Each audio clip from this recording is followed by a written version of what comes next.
안녕하십니까. 방금 전에 최유삼 원장님께서 되게 좋은 주제로 발표를 시작을 해주셨고요. 제 발표 내용은 최 원장님의 발표 내용에 연결된 내용인 것 같습니다. 그래서 제목 자체를 빅데이터와 생성형 AI 활용 비즈니스 현황과 과제인데, 우선은 저는 이제 학교에만 있던 사람은 아니고요. 제가 처음 직장 생활을 LG CNS의 엔트루 컨설팅에서 컨설턴트였으며 금융 분야 컨설턴트였습니다. 그래서 제가 그때 했던 것이 국민은행과 신한은행, 외환은행 쪽에 차세대 시스템, CRM 시스템 이런 걸 했었고요. 그리고 현재 한국은행의 IT 자문 교수를 하고 있습니다. 그리고 연세대학교에 기업체로 IBK 기업은행이 AI 빅데이터 과정이 있습니다. 제가 거기서 어, 그 과정 주임 교수를 하고 있기 때문에 금융 분야에 대해서는 전혀 문외한이라고는 얘기 드릴 수가 없고요. 금융 분야에 이제 은행 쪽은 알고 있는데, 근데 보험 쪽은 제가 잘 모릅니다. 그래서 그런 거는 좀 참조해서 발표 내용 들어주시면 좋겠습니다. 아까 최우선 원장님께서 데이터 기반으로 인사이트를 끄집어내는 거 상당히 중요한 말씀을 해주셨습니다. 그래서 전통적인 빅데이터 분석, 머신러닝 기반의 빅데이터 분석이 이러한 내용을 바탕으로 해서 주로 이루어졌습니다. 머신러닝 기반으로 해서 이제 많은 얘기가 나오죠. 예측, 판별 분류, 군집 분석, 연관 규칙, 추천화 시스템, 이런 것들도 전부 이래 머신러닝 기반으로 하게 되는 건데요. 머신러닝과 이러한 데이터 인사이트의 특징은 기존의 전통적인 방법의 가장 큰 특징은 데이터 분석에 많은 시간이 들어간다는 얘기입니다. 그러니까 이 분석 과정에 시간이 많이 들어가다 보니까 인사이트가 나왔을 때 그 인사이트를 과연 어떻게 활용할 것인가, 이런 거에는 적용할 수 있는 여력이 조금 많지가 않았다는 거가 되는 거죠. 그래서 이거와 대비해 가지고 나온 것이 이제 생성형 AI 이슈가 나오고 있습니다. 저희가 학교에서 연세대학교에서 이제 기업체 강의를 해가지고 진행하고 있는 거에 요새 새로운 특징이 뭐냐면 트렌드 변화가 생겼습니다.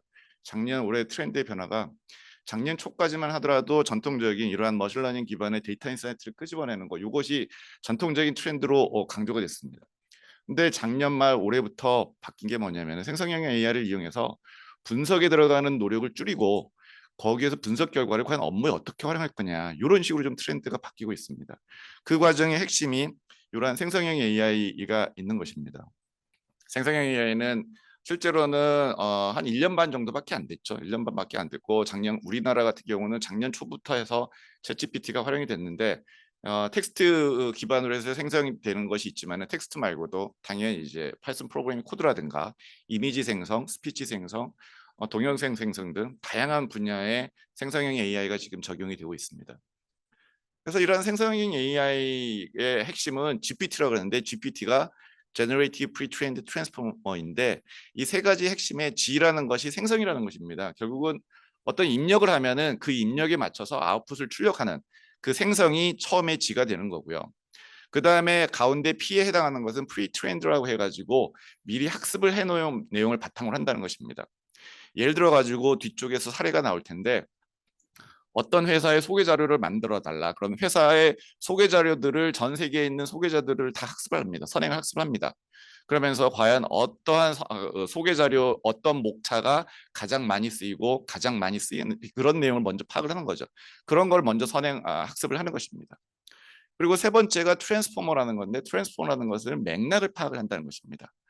주어진 내용에서, 주어진 입력 내용의 맥락을 파악해서 그 맥락에 맞게 아웃풋을 만들어낸다는 얘기입니다. 쉽게 예를 든다 그러면요, 자, 회사 소개 자료를 만드는데 이 회사 소개 자료를 투자를 받기 위한 회사 소개 자료인지 아니면은 신입사원 채용을 위한 소개 자료인지 전혀 다른 맥락이잖아요. 그게 T에 해당하는 것입니다. 그래서 이 T라는 것이 맥락이고요. 프리트라는 것은 기존의 회사 소개 자료인 거고요. 처음에 G라는 것은 이제 어떤 내용을 바탕으로 해가지고 회사 소개를 자료를 만들어 달라, 그런 입력을 들어가는 게 되는 것입니다. 그래서 이러한 내용을 바탕으로 해서 이제 이루어지는 것이 프롬프트 엔지니어링이라는 것입니다. 근데 프롬프트 엔지니어링이라는 걸 쉽게 생각하시면은요, 이 그림에서 보시면은 저 오른쪽에 보시면은 뒤에 이제 스케치북에다가 답을 써놓잖아요. 그리고 앞에서 앉아가지고 저 스케치북에 있는 내용을, 자, 그걸 보고서 답을 설명을 하는 것입니다.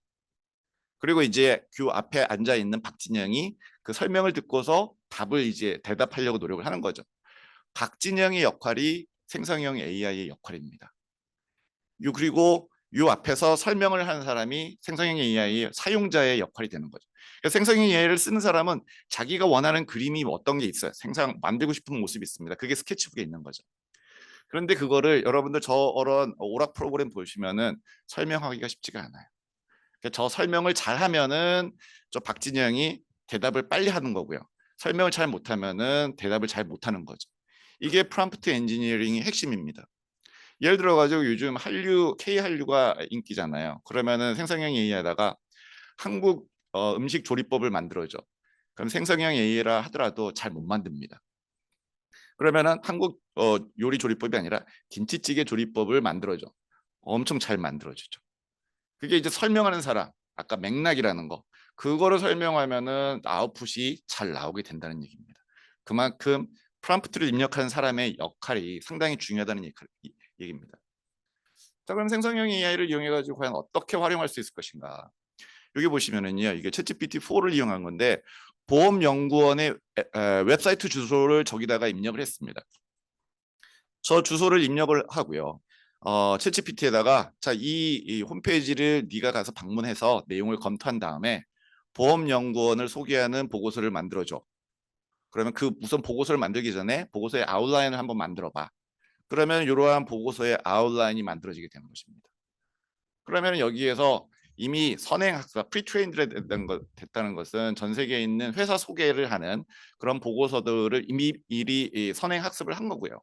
거기에서 가장 적절한 것을 먼저 골라내고 그다음에 보험연구원의 홈페이지를 뒤져서 그 회사의 내용에 맞게 목차를 보완을 한 그런 형태가 되는 것입니다.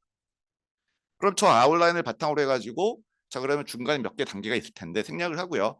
위 내용을 바탕으로 해서 보고서를 작성하고 그 작성한 보고서를 MS 워드로 만들어서 다운로드 링크를 제시를 해줘. 그러면은 다운로드를 받을 수가 있습니다. 그럼 보시는 것처럼 오른쪽에 보험연구원 소개 자료를 만들 수가 있는 것입니다.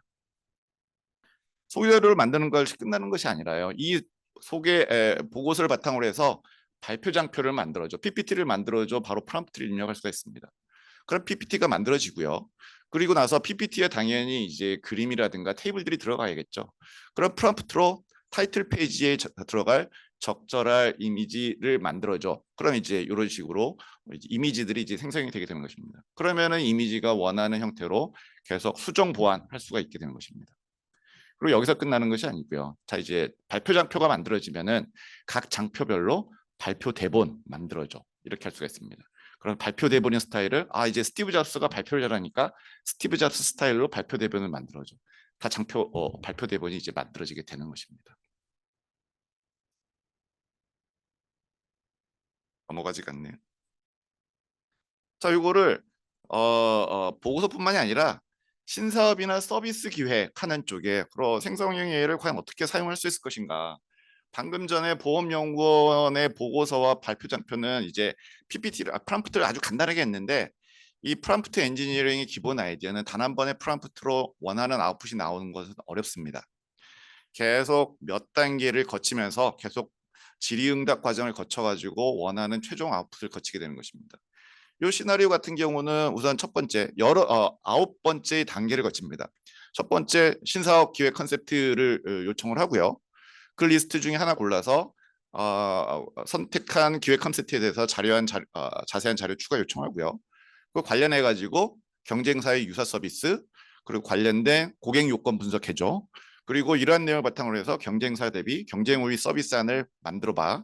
그리고 이러한 내용에 대해 가지고 서비스 흐름도를 만들어 보세요 하고요. 그리고 이러한 서비스를 도입할 때 정량적 정성적인 기대 효과를 분석해줘. 그리고 이 서비스안을 실제로 적용할 때 과연 어떠한 어려운 점이 기대되고 어떻게 해결할 수 있을지 그런 거를 물어볼 수가 있는 것입니다. 예를 들어 가지고 알파 세대를 대상으로 하는 금융 서비스 신사업 기획 컨셉트를 몇 가지 제시해줘. 여기서 이제 6번째 금융 게임 및 퀴즈 개발을 골라 가지고 그거에 대해 가지고 유사 사례 그런 참조 자료들을 조사해줘. 그리고 이 관련해 가지고 현재 하고 있는 금융사들에 대해 가지고 벤치마킹을 해줘. 그리고 고객 요건을 분석을 해줘. 그리고 이런 내용을 바탕으로 해가지고 서비스안을 제시를 해줘. 이렇게 하는 것입니다. 그리고 시나리오를 작성을 해줘. 이렇게 하는 것입니다. 기대 효과 분석을 할 수도 있는 거고요. 자, 여기까지 이런 식으로 해가지고 신사업 기획이라든가 서비스안을 만드는 것까지도 할 수가 있는 것입니다. 제가 생각하기에는 생성형 AI를 더 가장 효과적으로 쓸 수 있는 영역이 데이터 분석 영역입니다. 보신 사람은 젠슨 황입니다. 엔비디아의 CEO인데요. 젠슨 황이 올 초에 컨퍼런스에서 이런 식으로 얘기를 했어요. 이제 아무도 프로그래밍 할 필요가 없다. 아까 제가 연세대학교의 기업체 대상으로 이제 AI 빅데이터 과정의 커리큘럼의 트렌드가 바뀌고 있다는 것이 요 얘기가 같이 반영이 되는 것입니다. 작년까지만 하더라도 AI 빅데이터 과정에 오는 직원들이 파이썬 프로그래밍 코딩하는 거에 대해 가지고 너무 어려웠어요. 그러다 보니까 이 분석을 하고 나서 분석 결과를 인사이트를 이용해서 의사결정에 더 많은 시간을 써야 되는데 코딩에서 이제 허들이 만나게 된 것입니다. 이제 젠슨 황이 그 더 이상 프로그래밍 때문에 고민할 필요 없다 이렇게 하는 것입니다. 시간과 노력을 당신의 시간과 노력을 코딩이 아니라 분석의 결과를 어떻게 활용할 것인가 여기에 시간을 써라 이런 식으로 나올 것입니다. 예를 들어 가지고 이런 식으로 예를 들 수가 있습니다. 전자상거래 사이트의 판매 데이터 파일을 엑셀에 있는 데이터 파일을 그냥 올렸어요. GPT-4에다가요. 그러고 나서 이렇게 문의를 했습니다. 이 데이터를 가지고 어떤 분석을 할 수 있지? 그런 챗GPT가 분석을 합니다. 데이터 분석을 하고 내용을 보니까 이 데이터 파일에서는 매출 분석을 할 수 있고 고객 분석을 할 수 있고 뭐 이런 식으로 분석을 할 수 있는 것들을 제안을 합니다. 자 그러면은 매출 분석 들어갑니다. 매출 분석하고 고객 분석을 한번 들어가면은요. 자 매출 분석을 어떻게 할 수 있냐면 그러면은 10글자 정도만 넣으면 됩니다. 매출 분석을 진행해줘. 자 그러면은 매출 분석 결과가 나오고요. 인사이트가 나옵니다. 자, 한번 여러분들 머신러닝을 하시고 데이터 사이언티스트를 한번 생각해 보시면은요. 요 결과가 나오기 전에 앞단에 얼마나 많은 노력들이 들어가는지 상상해 가실 겁니다. 글자 10글자로 끝나버리는 거예요, 이제는. 그러면은 이제 더 많은 시간이 앞단에 분석 단계 들어가는 것이 아니라 요 분석된 결과를 과연 어떻게 의사결정에 활용하지? 요거에 더 많은 시간을 쓸 수가 있다는 것입니다. 또 다른 사례로 10글자가 안 되죠? 고객 분석을 진행해줘. 10글자 안 되는 프롬프트로 이제 분석을 끝낼 수가 있다는 얘기입니다. 물론 여기에 추가 분석이 진행될 수가 있습니다. 예를 들어 가지고 재구매율 분석을 했는데 12.63%다. 재구매율 분석에 대해 가지고 추가적인 세부 분석을 진행한다든지 뭐 이런 게 계속 나갈 수가 있는 거죠. 이것이 아까 말씀드린 트렌드의 변화라는 것입니다. 이제처럼 하드 코딩에서 이제 소프트 코딩, 이제 로우 코드, 노 코드 형태로 트렌드가 이제 분석이 바뀌고 있다는 것입니다. 예를 들어 가지고 똑같은 유사한 데이터를 이용해 가지고 이렇게도 할 수가 있습니다. 업로드한 데이터는 이커머스 판매 데이터고 이 데이터를 이용해 가지고 데이터 분석과 시각을 진행하려고 하는 건데 이 분석을 위해 가지고 어떤 식으로 진행을 해야 될지 분석 계획을 수립해 줘. 자 그러면 스텝 1 뭐 해야 되고 스텝 2 뭐 해야 되고 총 6개 스텝으로 설명을 해 줍니다. 6번째 스텝이 보고서 작성까지라고 스텝을 제시를 해 줘요. 자, 또 10글자 미만으로 프롬프트 입력하겠습니다. 요 전체 프로세스에 대해서요. 자, 제시한 단계별 상세 수행 계획에 따라 진행해줘. 그럼 10개의 단계가 쭉 진행이 됩니다. 보고서까지 작성이 되는 거예요. 아마 지금 현업에서 데이터 사이언티스트 하시는 분들은 물론 요거에 대해서 허점이 있을 수가 있습니다. 당연히 있을 수가 있어요. 여러 가지 있을 수가 있어요. 근데 요거가 이게 된단 말이야? 이걸로 아마 놀라시는 분들이 많으실 거예요. 이런 식으로 해서 인사이트, 해석까지 다 나오고요. 당연히 보고서까지 작성이 되게 되는 것입니다. 그리고 추가적인 인사이트 도출을 위한 더 깊이 있는 분석을 위한 제안까지 당연히 생성형 AI가 제시를 해주게 되는 것입니다. 그리고 보고서 작성이 되고요. 추가적으로요. 자, 금융 분야이니까 요거 같은 경우는 카카오의 올해 1분기 실적 자료를 공시를 했습니다. 그래서 이제 공시 자료를 갖고 와봤습니다. 연결 손익계산서, 연결 재무상태표. 요 파일을 올렸어요. 그래서 첨부 파일은 카카오의 1분기 실적 발표 자료인데 내용을 분석해줘. 그리고 특이점을 정리해줘. 다 정리가 되는 거예요. 이런 식으로. 자 그러면은 이 내용을 바탕으로 해가지고 예전 같은 경우는 그 엑셀 시트에 있는 실적 자료를 하나하나 이제 분석을 해야 되는데 그 시간과 노력을 엄청나게 줄일 수가 있다는 것입니다. 그래서 여기서 이제 부문별로 어느 영역이 크게 바뀌었고 특이점이 뭔지 이런 게 나오는 것입니다. 자 그러면 여기서 이제 분석을 끝나는 것이 아니라요. 이 분석 내역을 바탕으로 해가지고 다음 단계 의사결정의 방향은 과연 뭘지 이런 거를 한번 같이 생성형 AI하고 얘기를 해 나가볼 수가 있다는 것입니다. 그리고 추가적으로 분석도 할 수가 있습니다. 여기에 보시는 것처럼 컨텐츠 부문의 매출이 높아졌는데 상대적으로 크게 증가한 이유 분석 추가적으로 가능하다는 거고요. 그래서 이러한 식으로 해가지고 생성AI를 적용할 수 있는 영역이 상당히 많이 있습니다. 그래서 지금까지는 이제 텍스트와 프로그래밍 코드, 그래서 이제 데이터 분석은 밑바탕에 이제 파이썬 프로그래밍이 들어가 있는 것입니다.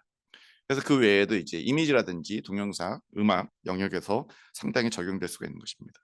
재미있는 것 중에 사례 하나만 보여드리도록 하겠습니다. 롯데리아에 요즘 TV 광고에도 나옵니다. 오른쪽 하단에 보시면 K버거라는 것이 있어요. 롯데리아의 새우버거가 간 건데 저거를 롯데리아의 새우버거를 사진을 찍었습니다. 사진을 찍어가지고 생성 AI에다 넣었어요. 그래서 이미 이 사진에 대해 가지고 어떤 느낌인지 설명해줘. 그럼 텍스트로 나오죠. 그럼 텍스트 나온 거를 여기 수노닷컴이라는 사이트에다가 그 텍스트 디스크립션을 넣습니다. 그럼 그게 하나의 가사가 되는 거죠. 그리고 음악을 만들어 버리는 거예요. 그게 AI 음악이 되는 것입니다. 자, 여기 보시면은 많은 사람들이 고민을 하고 있습니다. 생성형 AI가 과연 대체제일까, 보완제일까?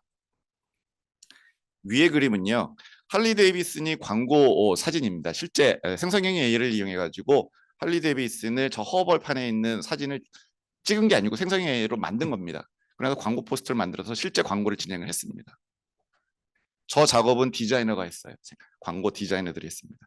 자, 밑에는 여러분들 많이 아시는 분이죠. 유명하신 분이고 요분의 사건은 자, 저분은 말로만 디스크립션으로 자기 그림 아이디어를 얘기를 했고 저 화투 그림이죠.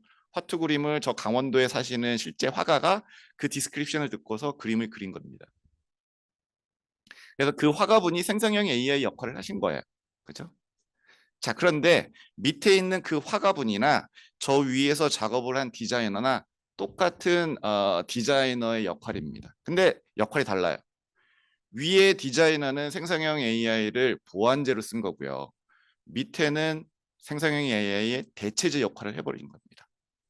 결국 생성형 AI가 대체제냐 보완제냐 그거는 결국은 사용하는 사람의 마음가짐에 따라 가지고 적용이 될 수가 있습니다. 물론 업무의 특징에 따라 가지고 달라질 수도 있겠지만요.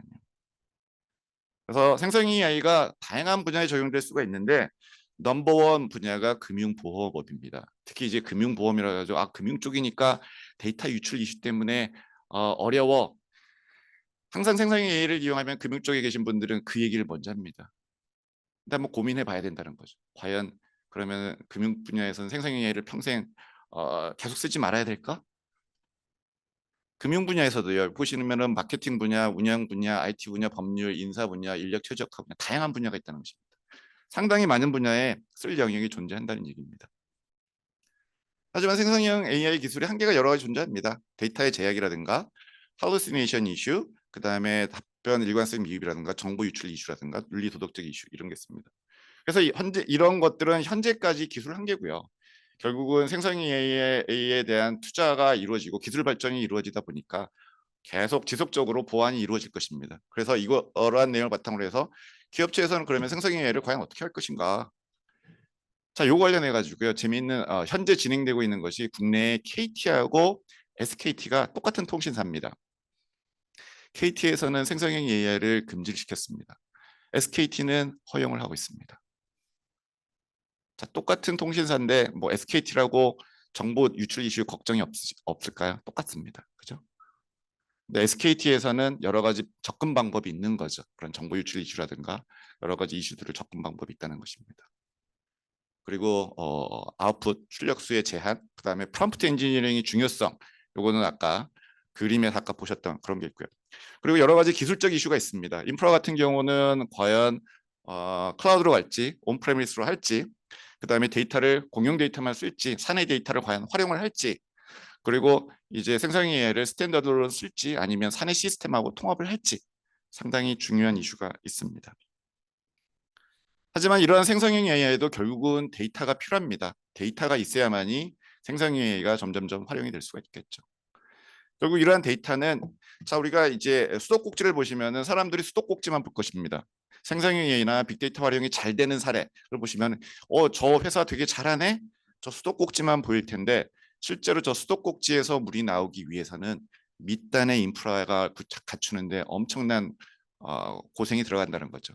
그 시발점이 결국은 데이터가 될 것입니다. 그래서 오늘 토의의 주제인 데이터 활용, 수집 활용이 이 전체적인 그림의 가장 중요한 파운데이션이 되리라고 생각을 합니다. 이상 발표를 마치겠습니다. 감사합니다.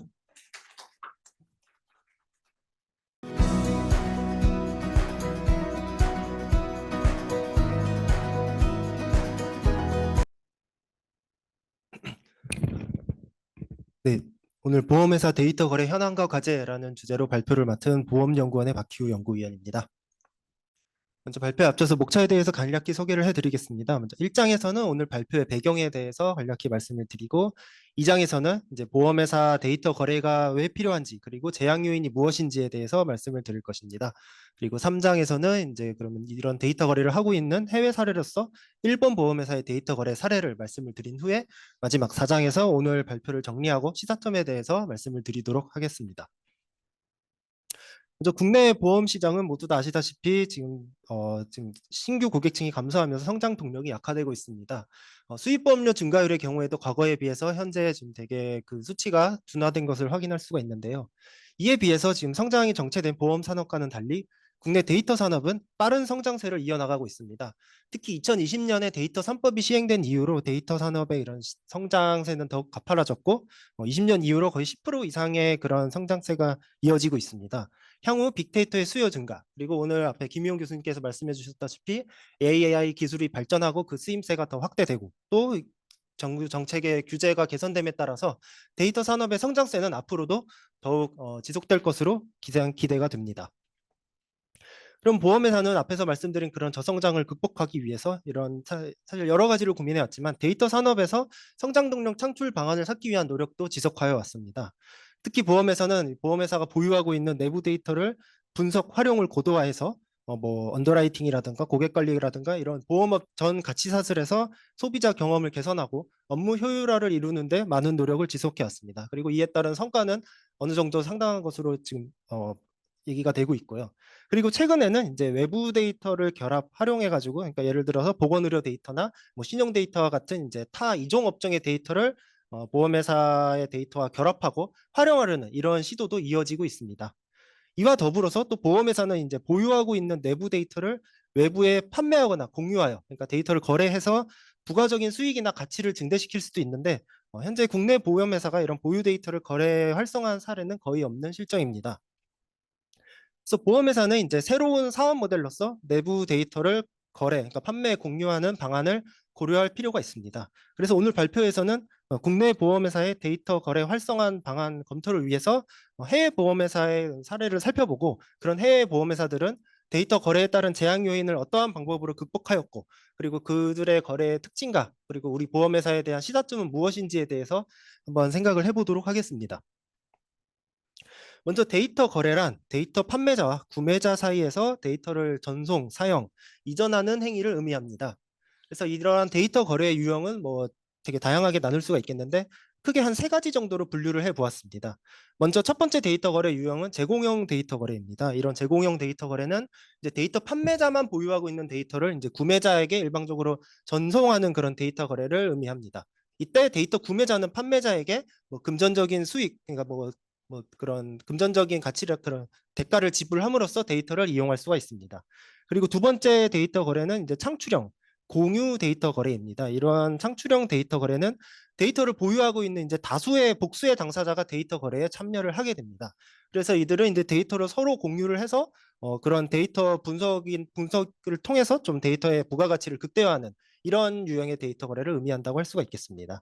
그리고 마지막 유형의 데이터 거래는 오픈 마켓형 데이터 거래인데 이것은 최근에 뭐 금융 데이터 거래소와 같이 이런 데이터 거래 플랫폼화에서 이루어지는 데이터 거래를 의미하는데요.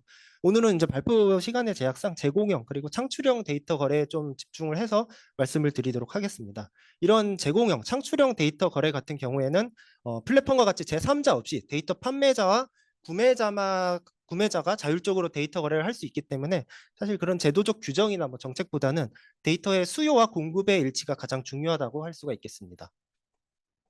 그럼 이제 보험회사는 사실 보험업을 통해서 여러 분야에서 발생하는 위험과 관련한 광범위한 데이터를 보유하고 있습니다. 보험회사는 이러한 데이터를 외부에 판매, 공유함으로써 데이터 거래에 참여를 할 수가 있는데요.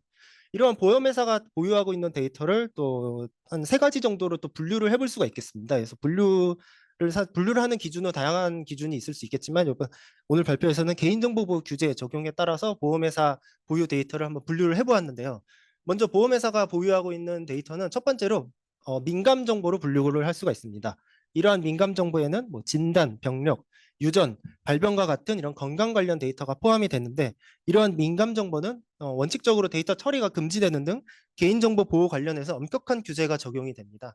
그래서 이러한 민감 정보를 거래하기 위해서는 개인정보 보호 관련한, 그러니까 데이터 수요처를 모색하는 것도 첫 번째로 중요하지만 개인정보 보호 관련 규제를 검토하는 것이 더 중요하다고 할 수가 있겠습니다.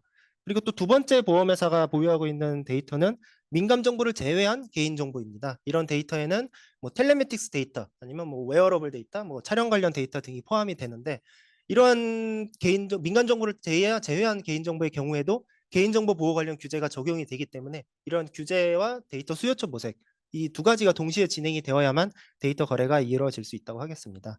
그래서 참고적으로 뭐 개인정보 보호 관련 규제를 뭐 검토한다라고 말씀을 드렸는데, 뭐 예를 들어서 뭐 정보 주체에게 제3자 제공에 대한 동의를 받던가, 아니면 가명, 익명 처리를 통해 가지고 그 데이터의 목적에 맞게 활용을 할 수 있는 이런 규제를 검토하는 것을 의미를 합니다. 그리고 마지막으로 보험회사가 보유하고 있는 데이터는 비개인 정보로 분류를 할 수 있는데, 뭐 날씨, 자연재해, 공공 데이터 등이 여기에 해당이 되고, 이러한 데이터들은 개인정보 보호 규제가 적용이 되지 않기 때문에 데이터 수요처만 이제 찾을 수만 있다면 보험회사가 비교적 좀 수월하게 데이터 거래를 할 수가 있습니다. 그러면 이제 보험회사가 왜 데이터 거래가 필요한지에 대해서 생각을 해봐야 될 것입니다. 먼저 이제 OECD에 따르면은 이제 데이터 보유자가 이제 다른 사용자에게 그 데이터를 공유하거나 제공할 경우에 데이터 사용자를 비롯해서 전체 경제에 대해서도 최대 50배까지의 그런 가치를 부여할 수 있다고 합니다. 그리고 뭐 이런 전체적인 뭐 사회 경제적인 거에 고려를 좀 좁혀서 이제 보험회사에 국한해서 이제 데이터 거래의 필요성을 생각을 해보자면 한 네 가지 정도로 이제 데이터 거래의 필요성을 생각해 볼 수 있다고 할 수 있습니다. 먼저 이제 첫 번째는 수익 창출입니다. 이제 보험회사는 특히 제공형 데이터 거래를 통해서 직접적으로 이제 금전적인 대가와 함께 데이터를 판매할 수 있기 때문에 그런 새로운 그런 수익을 창출할 수 있을 것이고요. 또 창출형 데이터 거래, 그러니까 데이터 공유를 통해서 그런 데이터의 부가가치를 증대시키고, 뭐 이런 그러니까 직접적인 금전적 수익 외에도 그런 데이터 분석과 뭐 그런 결합 등을 통해서 부가가치를 증대시키는 이런 효과도 얻을 수가 있겠습니다. 그리고 두 번째는 고객 경험 개선입니다. 이거는 좀 창출형 데이터 거래에 해당하는 경우라고 볼 수가 있는데, 보험회사는 뭐 데이터에 판매하는 경우는 여기에 해당되는 게 아니고 다른 타 사업자들과 데이터를 공유해서 이제 보험회사 이제 내부 고객에 대한 특성을 파악을 고도화하고 이를 통해서 맞춤형 서비스를 제공하는데 이런 데이터 거래의 필요를 느낄 수 있다라고 할 수가 있겠습니다. 그리고 세 번째는 위험 관리 고도화입니다. 이제 보험회사는 되게 다양한 이제 사고 데이터를 보유하고 있습니다. 그런데 이런 보험회사가 보유하고 있는 사고 데이터를 이제 외부에 판매하거나 공유함으로써 이제 외부의 그런 뭐 위험 취약계층 등에 대해서도 선제적으로 보험 사고 예방을 위한 조치를 취할 수 있고, 그런 보험 사고에 대한 이해도를 증진을 시킴으로써 지급 보험금을 감소시킬 수 있고, 이에 따라서 좀 위험 관리 역량을 제고할 수 있다라고 할 수가 있겠습니다. 그리고 마지막은 이제 세 번째 사회적 후생 증진인데요. 이거는 위에서 위험 관리 고도와 되게 뭐 어떻게 보면 비슷한 그런 관점이라고 볼 수 있는데, 이제 보험회사가 보유하고 있는 사고 데이터를 외부에 판매하고 사고 발생을 예방함으로써 전체 사회에 대해서 발생하는 사고를 줄이고 조금 더 지속 가능하고 그런 안전한 사회를 형성하는데 보험회사가 그런 기여를 할 수 있다고 볼 수가 있겠습니다. 그런데 이렇게 데이터 거래 필요성이 이렇게 여러 가지가 있지만, 사실 국내 보험회사의 경우에는 실제로 이런 데이터 거래를 활성화한 사례가 거의 없는 것으로 알고 있습니다. 이런 데이터 거래를 활성화하기 어려운 이런 제약 요인도 좀 여러 가지를 생각해 볼 필요가 있겠는데요. 이런 제약 요인은 첫 번째로 개인정보 보호 규제입니다. 그러니까 보험회사가 보유하고 있는 데이터는 아까 앞에서 말씀드렸다시피 개인정보가 대부분입니다. 그래서 보험회사가 이런 데이터 거래를 하기 위해서는 사실 이런 엄격한 개인정보 보호를 위한 규제를 검토를 해야 되고 그걸 신경을 써야 되기 때문에 데이터 거래에 부담을 느낄 수가 있습니다. 그리고 두 번째는 상업적인 수요 부족이 있겠습니다. 그러니까 보험회사가 보유하고 있는 데이터는 뭐 사고 데이터나 계약 관련 데이터, 뭐 발병 진단, 뭐 이런 데이터들이 많이 있는데, 이런 데이터에 대해서는 보험회사 외에 다른 사업자가 필요성을 느끼기가 되게 좀 어렵다라고 말씀을 드릴 수가 있겠습니다. 그리고 마지막으로는 이제 데이터 구축 기술이나 비용이 부담이 돼서 데이터 거래가 어려울 수가 있겠습니다. 그러면은 인제 이렇게 데이터 거래의 필요성도 앞에서 살펴봤고, 그러면 그 필요성이 많음에도 불구하고 여러 가지 제약 요인 때문에 데이터 거래가 이루어지지 못하고 있다라고 말씀을 드렸는데, 그럼 인제 해외 사례로서 일본 보험회사는 이런 제약 요인을 어떻게 극복을 해서 데이터 거래를 성사를 시켰는지에 대해서도 한번 생각을 해 보도록 하겠습니다. 그래서 오늘은 일본 사례를 한 4 가지 정도 준비를 해 봤는데요. 첫 번째는 인제 아이오이 니세이 동아 손해보험의 텔레매틱스 데이터 판매 사례입니다. 그래서 이들은 인제 그들의 인제 텔레매틱스 기기, 그러니까 자동차 보험 가입자들이 텔레매틱스 기기를 통해서 주행 데이터를 수집을 해서 도로 유지 관리 시스템을 개발하고 이를 지방자치단체에 판매한 그런 이력이 있습니다. 그러니까 이들의 텔레매틱스 기기에는 물론 그 자동차 보험 가입자들의 뭐 위치라든가 뭐 주행 거리, 뭐 속도 요런 정보들도 측정을 할 수 있지만, 요 텔레매틱스에서 뭐 그 자동차 가입자들이 뭐 예를 들어서 도로에 이런 구멍이 있을 때 뭐 그 자동차가 이런 뭐 진동한 정도, 뭐 좌우로 어느 정도 흔들렸는지 상하로 흔들렸는지 이런 좀 미세한 정보들도 파악을 할 수 있기 때문에, 이런 도로에서 어디서 뭐 손상이 발생했는지 이런 거를 직접적인 순찰 없이도 그냥 데이터만 가지고 파악을 할 수가 있다고 합니다. 그래서 실제로 일본의 그런 신다시라는 지방자치단체에서는 이런 동아손해보험의 데이터를 구매를 해서 텔레매틱스 데이터를 구매를 해서 순찰 없이도 쪼끔 더 이런 도로 관리에 도로 유지 보수를 효율성하고 좀 더 인력을 좀 절약하는 그런 효과를 거두고 있다고 합니다. 그래서 이러한 데이터 거래가 일어남으로써 인제 이 3 가지 그런 그 거래 참여 주체의 효용을 생각해 볼 수 있겠는데요. 보험회사는 일단 이 데이터를 텔레매틱스 데이터를 지방자치단체한테 금전적 수익과 함께 판매를 하였기 때문에 금전적으로 직접 수익을 얻을 수가 있고, 또 이런 도로의 유지 보수를 함으로써 이런 보험 사고를 막기 때문에 지급 보험료를 감소하는 이런 2 가지 효과를 얻을 수가 있겠습니다. 그리고 지방자치단체는 인제 도로 관리의 효율화 및 고도화를 할 수 있겠고, 전체 사회적인 관점에서 봐서도 인제 도로 유지 보수를 좀 더 수월화 함으로써 사고 발생을 방지하고, 이에 따라서 전체 사회의 후생을 증진할 수 있다라고 말씀을 드릴 수가 있겠습니다. 그리고 두 번째 사례는 인제 미쓰이 스미토모 해상의 인제 블랙박스 데이터 판매 사례입니다. 사실 앞에 그 아이오니 동아 손해보험 사례와 되게 비슷한데, 이들은 인제 텔레매틱스 데이터가 아닌 블랙박스, 그러니까 영상 데이터를 판매한 사례입니다. 그래서 이들은 인제 자사의 전용 블랙박스를 탑재한 그런 자동차 보험 가입자의 주행 데이터를 통해 가지고 인제 도로의 손상 수준을 점검하고 이러한 시스템을 인제 지방자치단체에 판매한 그런 사례입니다. 그래서 이들은 인제 전국의 그런 블랙박스 영상 데이터를 통해서 거기에 뭐 AI 기술을 접목을 시켜서 도로 손상 정도를 자동적으로 이거를 점검을 하고, 또 인제 지방자치단체는 그래서 그러니까 직접적으로 뭐 되게 뭐 그런 도로들을 다 살펴보지 않고서도 그런 도로의 유지 보수를 효율화할 수 있다고 합니다. 그래서 이러한 블랙박스 도로 점검 서비스 가격은 인제 최소 연간 1,500만 엔부터 시작한다고 합니다. 그래서 이 미쓰이 스미토모 해상은 2025 년까지 인제 수백 건 이상의 이러한 서비스 도입을 목표로 하고 있습니다. 그리고 세 번째는 인제 도쿄해상 일동 화재보험의 인제 풍재 사고 데이터 그런 거래 사례입니다. 이들은 인제 앞에서 살펴본 데이터 사례는 이런 제공형 데이터 사례였는데, 이런 도쿄해상은 인제 창출형 데이터 거래 사례입니다. 그래서 이들은 항공사진 업체의 그런 초고해상도 그런 항공사진과 그 이들이 보유하고 있는 그런 풍재 사고 데이터를 결합을 해서 그 항공사진으로만 그 건물을 봤을 때 이 건물의 뭐 풍재 사고 확률은 어느 정도인지 이런 거를 판단을 할 수 있는 그런 풍재 사고 리스크 진단 솔루션을 하였습니다. 그래서 이들의 사례는 앞 사례와는 조금 다르게 보험 가입 기업들에게 무료로 솔루션을 제공하고 있다고 합니다. 그래서 이런 도쿄해상은 직접적으로 이런 금전적인 수익과 함께 데이터를 판매하고 있지는 않지만, 이런 보험 가입 기업들에게 솔루션을 무료로 제공을 하고, 그런 사고 발생 확률이 높은 그런 건물들에 대해서는 좀 뭐 "유지 보수를 좀 선제적으로 해라."라고 그런 거를 좀 도움을 줌으로써 지급 보험금을 감소하는 그런 효과를 기대하고 있다고 할 수가 있겠습니다. 그리고 마지막으로는 인제 손포 재팬의 교통사고 데이터 인제 판매 사례입니다. 그래서 손포 재팬은 되게 수백만 건 이상의 교통사고 데이터를 보유하고 있는데요. 이런 교통사고 통계 데이터를 인제 택시 배차 시스템을 뭐 만드는 사업자와 연계를 해서 이를 택시 운전사들한테, 그러니까 택시 사업자에게 안전운전 지원 솔루션을 판매한 사례입니다. 그래서 이런 택시 운전기사들, 그러니까 택시 사업자들은 이런 솔루션을 통해서 이렇게 왼쪽 그림과 같이 이제 지도에서 뭐 어디서 지금 사고가 발생을 했고 어느 도로에서 뭐 사고 위험이 높고 사고 위험이 높은 도로에 진입했을 때는 뭐 경고음을 준다든가 해서 이런 택시 기사들의 사고 발생을 막는 데 조금 그런 효과를 보고 있다고 보고 있습니다. 그래서 이렇게 네 가지 일본 보험회사의 데이터 거래 사례를 살펴봤는데요. 사실 일본 보험회사는 이러한 데이터 거래를 통해서 한 세 가지 정도의 성과를 달성하고 있습니다. 그래서 첫 번째로는 이런 금전적 판매 수익을 직접적으로 확보를 하고 있고, 두 번째로는 이제 사고 발생을 사전적으로 그런 예방함에 따라서 지급보험금 감소 효과를, 그리고 마지막 세 번째로는 전체 사회적으로 봐서도 좀 지속 가능하고 안전한 사회를 형성하는 이런 사회적 후생 증진 효과를 동시에 달성을 하고 있습니다. 그래서 이런 일본 보험회사가 성사시킨 데이터 거래의 좀 특징을 한번 나눠 보면은, 그러면은 앞에서 말씀드린 그런 재앙 요인을 어떻게 극복을 하였는지를 조금 생각을 해볼 수 있겠는데요.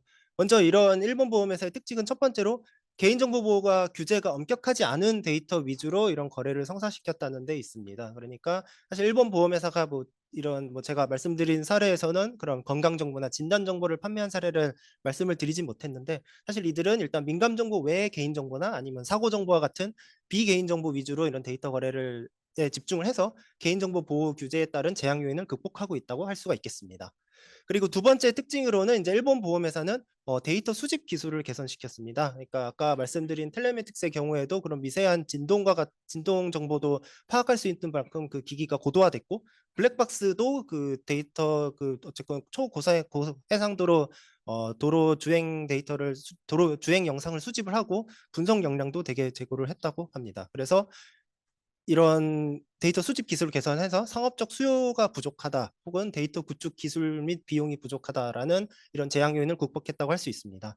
그리고 마지막으로는 인제 사실 모든 보험회사가 가지고 있는 교통사고 위보 이런 사고 데이터의 경우에도 이런 보유 데이터를 분석을 좀 고도화해서 뭐 AI 기술을 접목시키다든가를 통해서 보유 데이터 가치를 제고시킴으로써 데이터 거래를 성사시켰다고 할 수가 있습니다.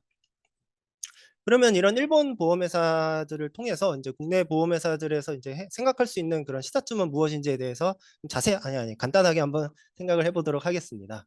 그래서 먼저 인제 일본 보험에서는 사실 이런 데이터 생애 주기를 인제 5개로 나눌 수 있을 때, 제일 초기 단계인 데이터 수집과 분석에 쪼끔 집중을 해서 데이터 거래를 성사시켰습니다. 그리고 요런 수집과 분석 기술을 제고하기 위해서도 되게 장기적인 노력을 거듭해 온 것으로 알려져 있습니다. 그래서 예를 들어서 아이오이 니세이 동아 손해보험은 사실 아무도 그런 주행거리 연동 그런 자동차 보험에 관심이 없었던 2004년부터 인제 일본 최초로 이런 주행거리 연동 자동차 보험을 판매하였는데, 이때 좀 도요타 자동차와 뭐 협업을 통해서 그때 처음에는 얘들의 자체 그런 텔레매틱스 기기가 아니라 뭐 도요타 자동차의 그런 기기를 뭐 도움을 받아서 뭐 판매를 하기도 하였습니다.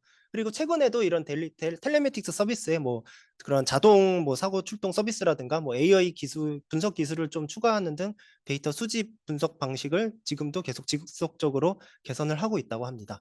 그리고 또 미쓰이 스미토모 해상 화재보험 같은 경우에는 사실 보험회사가 부족할 수 있는 AI 기술에 대한 그런 기술 격차를 좁히기 위해서 뭐 스타트업과 같은 다른 타 기업들과의 뭐 협업을 많이 늘렸다고도 합니다. 그래서 국내 보험에서도 이런 단기적인 수익 극대화 외에도 장기적인 관점에서 새로운 사업 모델을 다각화하거나 이런 사회적 후생 증진을 위해서 데이터 수집, 분석 역량 제고를 위한 시도와 투자를 지속적으로 이뤄야 할 것이라고 생각이 됩니다. 한편 근데 지금 일본 보험회사의 이런 데이터 거래 사례는 이런 텔레미틱스나 뭐 교통사고 등의 데이터와 같이 민감 정보를 제외한 그런 데이터 위주였습니다. 하지만 인제 국내에서는 인제 데이터 3법의 개정과 함께 민감 정보의 데이터 거래를 위한 제도적 근거도 마련되었다고는 이런 판단이 됩니다.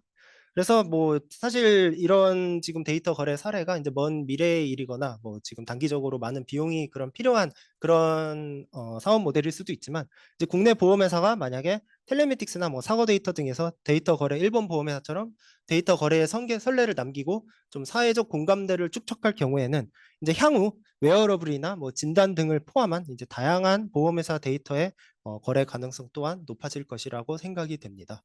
네, 감사합니다.